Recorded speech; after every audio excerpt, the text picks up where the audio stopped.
What's up, mountain bike fanatics? David Davidson here, co-founder of Mountain Bike Academy, and today I'm going to talk with you about what I think are the three coolest skills or three features that any mountain biker can do right now if they get a little bit of a tip. And I'm going to share one tip for each one of those features. We're going to talk about wall rides, we're going to talk about manuals and how to get into them easily, and we're also going to talk about doing some drops. So let's dive in.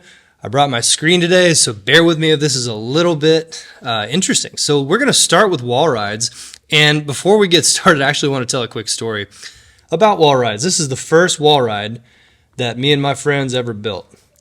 So you can see, not only was it super sophisticated with probably 3/4 inch plywood and whatnot that was given to us probably by a local lumber company. I think GBS may have hooked us up. So this is in the woods at Clemson University.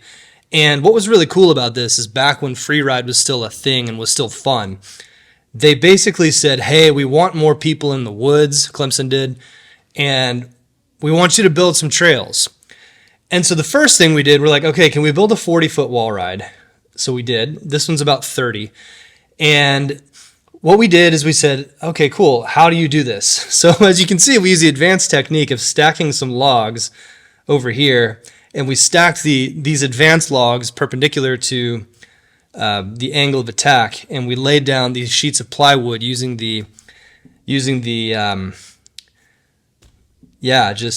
set it there because that's where you're going to ride method. And as you can see here, we have examples of many riders successfully navigating this wall ride. So we started off pretty advanced. And what I wanted to share with everyone here about this wall ride was that, if you want to ride a wall ride, you don't need something fancy. You don't need something that's perfect. And I want you to take the same mentality to riding a wall ride.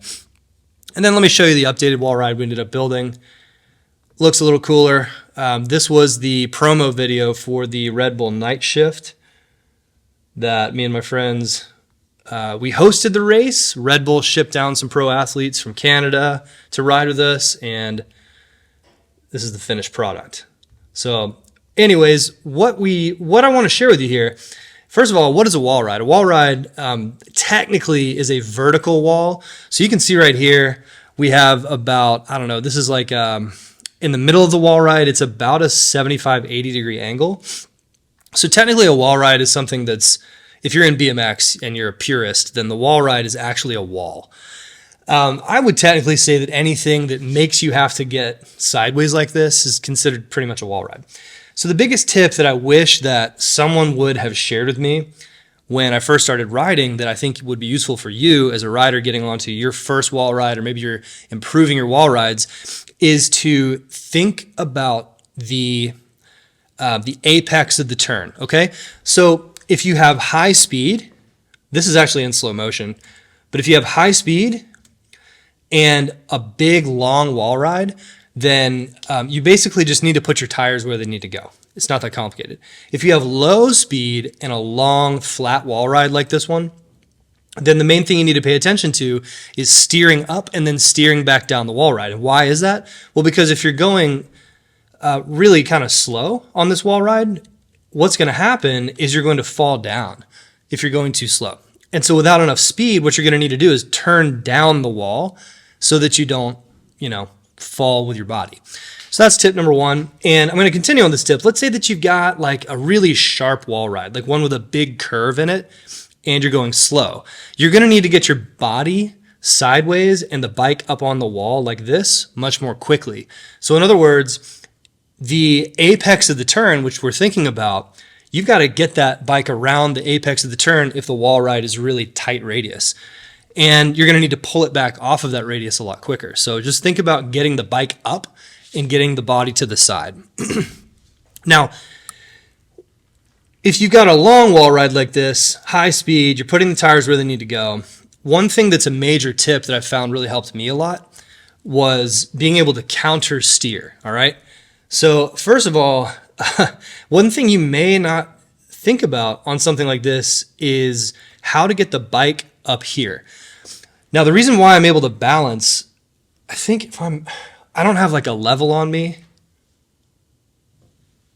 but it looks like I'm a little bit, actually the bike is past horizontal, which is so cool, man. This is so much fun. Anyways, So if you want to balance on the wall ride, what we have to do is we have to push forces this way because the curve of the wall ride is pushing us out this way.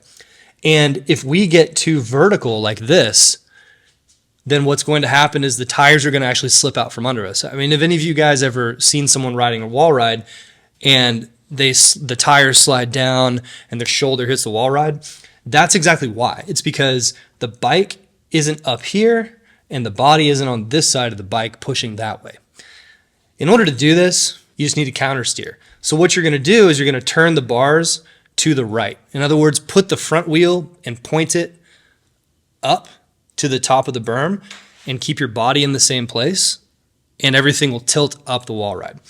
So that's kind of how you initiate that move. Pretty cool little tip. Hopefully it helps you. Let's watch this one more time in like part regular speed, part slow-mo. Bam. Super cool. The second skill I want to talk about, the second little feature that I think any rider can do, I think you should pay attention to, is called a drop. So when we're looking at drops, this is any old drop. Most drops these days are in bike parks, and most drops have kind of a predictable launch like this. And so I think any rider can do a drop. And the biggest tip, and the reason why I believe any rider can do a drop, is because if your skill is good, then you can do anything that you're brave enough to do. If your skill is good, you can do any drop that you're brave enough to do. And the one tip that I wish was shared with me when I first started doing drops is this concept of putting the torso where it's about to need to be. Put the torso where it's about to need to be. Now, I did some other videos that are breaking down more complex, ideas about drops. But for right now, let's just talk about what that means. So the main mistake that we see with drops when I'm coaching riders and when they submit their videos to me and whatnot is we're going over the bars because the front of the bike is dropping. So the reason why this happens is simply because the back tire is on the drop and the front tire has gone off the front. So I'll see if I can find another little video to illustrate that. But while I'm finding this, what you really need to understand is that that's the main thing. It's like riders typically will let the front drop, and we compensate a lot of ways in doing this. So take a look at this from the side. All right, so when we're going off of a drop, the front's going to drop first. That's what it is. All right, and there's all kinds of different ways you can do a drop. You can push your hands out. You can do a manual. You can do what's called a bounce. Some people talk about doing a bounce before you even get to the end of the drop and jumping over it.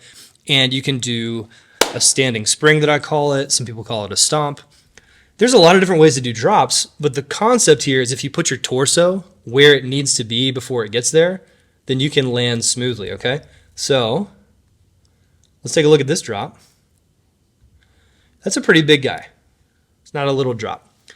And if you're a beginner rider, what putting your torso where it needs to be means is that you need to practice doing small drops and landing both tires at the same time on a drop that's about no more than maybe half of your wheel height high, and just landing, again, both tires at the same time. It's really important. So if you can do this, then what you're doing is you're practicing, if this is the bike and this is your torso, you're practicing moving your balance in a way where you tilt the bike and land it the proper way, okay? Now, if you're a little bit more advanced rider and you're doing some bigger drops already, one thing I would encourage you to do is to explore the concept of pushing on the drop instead of pulling. Pulling is dangerous because it's chaotic, it requires more movement, and you're actually moving the torso away from where it's about to get pulled. And so you're going to be midair moving one direction with the bike moving away from you. And that's actually not good because now you got to pull the bike back to you midair, which means that you can get all off balance. It's not a good approach.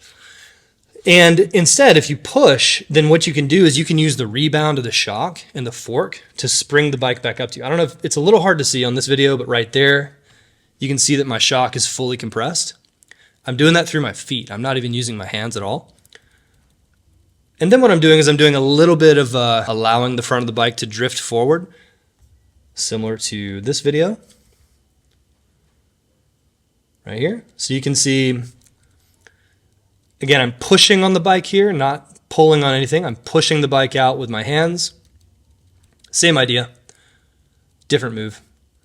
And then putting the torso where it needs to be. And that's it. Look at me. Neat. I have a little thing. Cool. So how's this sound so far? This has been helpful. I hope it is. If you like this video, hit the like button. We're going to go on to number 3 right now. Number 3 is how to get into a manual easily. And I've always thought manuals were cool from day one. There's obviously no manual that we built. We built some drops. We built some jumps. We built some wall rides. But the reason why I think any rider can do a manual is because all you need is your bike and a body that works. So let's talk about it. Right here, with getting into a manual, the number one thing is that you've got to be able to, everyone says find the balance point. It's not the thing you need to do. What you need to do is you need to initiate the lift of the front tire without throwing off your balance. If you can do this, you eliminate all the chaos that people feel. They're like, oh man, I feel like I'm pulling so hard. You know, a lot of people with short legs or shorter riders riding a 29er, they're like, man, it's just so hard to get into a manual. It's like, it's really not. You just need to push down a little bit more. So the irony is that this is the easiest thing ever. You just hop on the bike. And what I want you to do is take a look at where my weight of my torso goes right here. The weight of the torso goes down, and then I catch that weight and I push it through the feet. So watch this again. Standing up tall. Step 1 is I drop my torso right here. Step 2 is I push through my feet. Fully compress the shock. You can't see it. I'm almost fully compressing. Sorry. Fully compress the shock. You can see that. You almost can't see the rear shock at all, but it's compressed. Then what I'm going to do is just chill and sit back.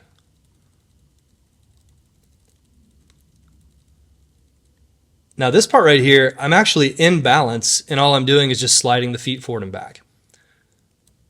So what's really easy about this method is that it requires no pulling, it requires almost no timing, and it requires very little pulling of the upper body and pushing of the feet. All I have to do is just hang off the bars. That's it.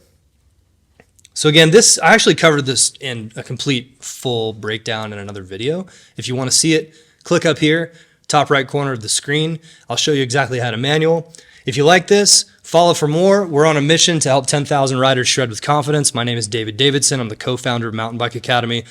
Again, if you like this channel, click the like, click the subscribe. We'll see you on the next one. Peace. Thank you.